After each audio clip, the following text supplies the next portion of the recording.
3강 쓰기의 기초, 학습 목표, 문단의 뜻을 이해할 수 있다. 개요를 작성할 수 있다.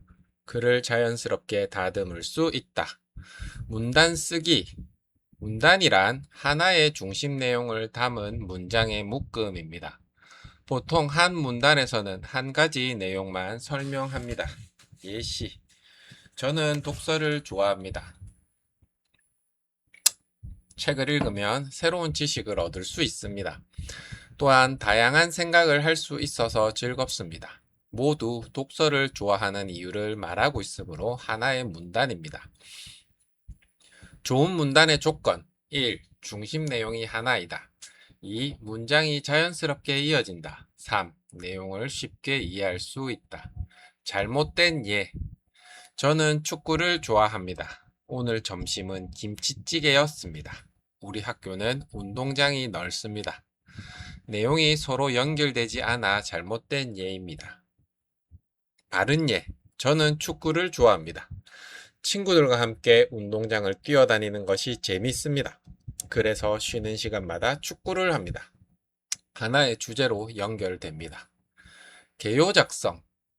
개요란 글을 쓰기 전에 내용을 간단하게 정리한 계획입니다. 글의 설계도라고 생각하면 됩니다. 개요를 쓰는 이유. 글을 쉽게 쓸 수 있다. 내용이 빠지지 않는다. 글의 순서가 자연스러워진다. 개요의 기본 구조는 주제, 처음, 가운데, 끝. 예시, 주제는 내가 좋아하는 운동, 처음은 어떤 운동을 좋아하는지, 가운데는 좋아하는 이유, 운동을 하면 느낀 점, 끝은 앞으로의 다짐.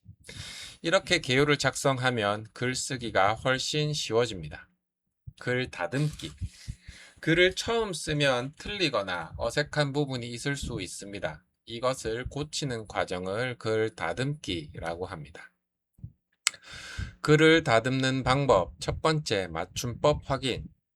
잘못된 것, 안녕하세요. 바르게 고친 것, 안녕하세요. 2. 띄어쓰기 확인. 잘못, 우리 학교. 바르게는 우리 띄우고 학교. 세 번째, 같은 말 반복 줄이기. 잘못된 것. 저는 운동을 좋아합니다. 운동은 재미있습니다. 운동은 건강에도 좋습니다. 바르게 고치면 저는 운동을 좋아합니다. 특히 운동은 재미있고 건강에도 좋습니다. 네 번째, 문장을 자연스럽게 고치기. 잘못된 것. 저는 학교 갑니다. 바르게. 저는 학교에 갑니다. 실생활 예시, 주제는 우리 반, 개요는 처음은 우리 반 소개, 가운데는 친구들과 재미있는 점, 함께 공부하는 모습, 끝은 우리 반을 아끼는 마음. 글쓰기, 우리 반은 서로 사이가 좋습니다. 친구들과 함께 공부하고 운동도 합니다. 앞으로도 서로 도우며 즐거운 반을 만들고 싶습니다. 핵심 정리. 문단은 하나의 중심 내용을 담은 문장의 묶음. 개요는 글을 쓰기 전에 내용을 미리 정리한 계획. 글 다듬기는 맞춤법, 띄어쓰기, 표현 등을 고쳐 글을 자연스럽게 만드는 과정. 확인 문제 1. 문단에 대한 설명으로 알맞은 것은 보기 1. 여러 주제를 한꺼번에 담는다. 2. 하나의 중심 내용을 담는다. 3. 한 문장만 있어야 한다. 4. 제목만 쓰는 부분이다. 정답은 2번 하나의 중심 내용을 담는다. 문제 2번 개요를 작성하는 이유로 가장 알맞은 것은 보기 1.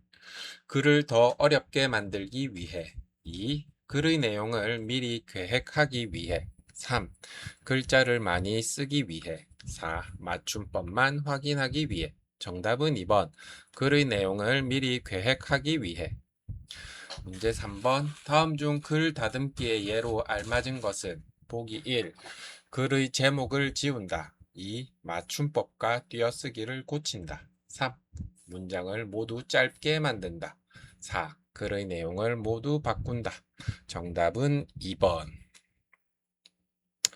4강 시의 이해. 학습 목표 운율의 뜻을 이해할 수 있다. 심상의 의미를 설명할 수 있다. 화자의 정서를 파악할 수 있다. 시란 자신의 생각이나 느낌을 아름답고 함축적으로 표현한 글입니다. 소설이 이야기를 중심으로 한다면 시는 감정과 느낌을 중심으로 표현합니다. 예시 봄바람이 살며시 불어옵니다. 꽃들이 활짝 웃습니다. 운율 운율이란 시를 읽을 때 느껴지는 리듬감입니다. 노래에 박자가 있듯이 시에도 자연스러운 리듬이 있습니다. 운율이 생기는 방법 첫 번째, 같은 표현 반복. 두 번째, 비슷한 문장 길이. 세 번째, 같은 소리 반복. 예시 산에는 꽃이 피고 들에는 꽃이 피고 꽃이 피고가 반복되어 리듬감이 생깁니다. 예시 반짝반짝 작은 별 같은 소리와 일정한 박자가 반복되어 운율이 만들어집니다. 심상 심상이란 시를 읽을 때 머릿속에 떠오르는 모습이나 느낌입니다. 즉, 글을 읽고 눈앞에 그림이 그려지는 것을 말합니다.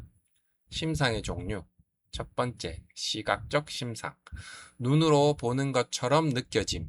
예시 노란 유채꽃이 들판을 가득 메웠다. 꽃이 보이는 느낌입니다. 두 번째, 청각적 심상. 소리가 들리는 느낌. 예시, 새들이 지저귀는 소리가 들린다. 세 번째, 후각적 심상. 냄새가 느껴짐. 예시, 꽃향기가 바람을 타고 퍼진다. 네 번째, 촉각적 심상. 감촉이 느껴짐. 예시, 차가운 바람이 얼굴을 스친다. 다섯 번째, 미각적 심상. 맛이 느껴짐.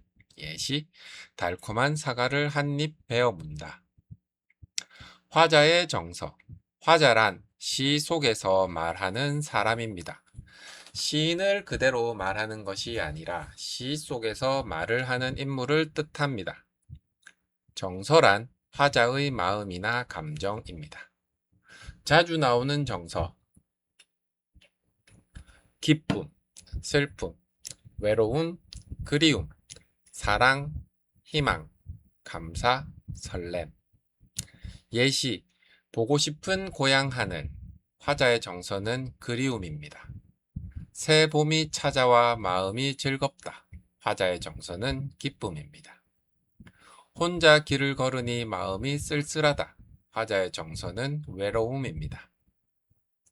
시 감상 방법. 첫 번째, 누가 말하고 있는가? 화자. 두 번째, 어떤 마음인가? 정서. 세 번째, 무엇이 떠오르는가? 심상. 네 번째, 어떤 리듬이 있는가? 운율. 실생활 예시. 하얀 눈이 소리 없이 내린다. 온 세상이 하얗게 물든다. 내 마음에도 겨울이 찾아온다.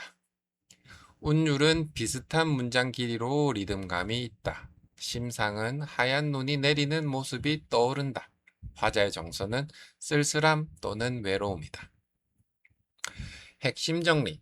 운율, 시에서 느껴지는 리듬감. 심상은 시를 읽을 때 떠오르는 모습이나 느낌. 화자는 시 속에서 말하는 사람.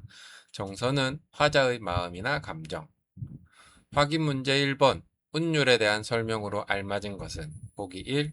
시의 길이를 말한다. 2. 시의 리듬감을 말한다. 3.